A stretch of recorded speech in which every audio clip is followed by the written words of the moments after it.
وادی ہجر کی صبح ہمیشہ کی طرح خاموش تھی۔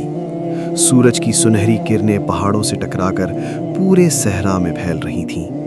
یہی وہ سرزمین تھی جہاں قوم سمود آباد تھی، ایک طاقتور، مالدار اور خود کو ناقابل شکست سمجھنے والی قوم سمود کے لوگ پہاڑوں کو کاٹ کر شاندار گھر بناتے تھے۔ ان کے بازار دولت سے بھرے رہتے، ان کی جسمانی طاقت مشہور تھی، مگر ان کے دل غرور سے بھر چکے تھے۔ وہ اللہ کو بھول کر پتھر کے بتوں کے سامنے جھکتے تھے۔ اسی قوم میں اللہ نے حضرت صالح علیہ السلام کو نبی بنا کر بھیجا۔ وہ نرم گفتار، سچے اور خیر خواہ تھے۔ حضرت صالح علیہ السلام نے اپنی قوم کو اللہ کی طرف بلایا اور فرمایا، ایک اللہ کی عبادت کرو، اسی میں تمہاری نجات ہے۔ مگر قوم کے سردار ہنسنے لگے۔ انہوں نے انکار کیا اور غرور سے کہا، اگر تم سچے نبی ہو تو کوئی معجزہ دکھاؤ۔ انہوں نے ایک بڑے پہاڑ کی طرف اشارہ کیا اور مطالبہ کیا کہ اسی پہاڑ سے ایک اونٹنی نکلنی چاہیے۔ حضرت صالح علیہ السلام نے اللہ کے حضور دعا کی۔ فضا میں خاموشی چھا گئی۔ اچانک زمین لرزنے لگی، پہاڑ کانپ اٹھا اور سب کی آنکھوں کے سامنے وہ پہاڑ پھٹ گیا۔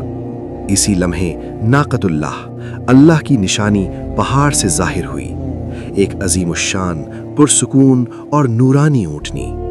قوم خوف میں مبتلا ہو گئی۔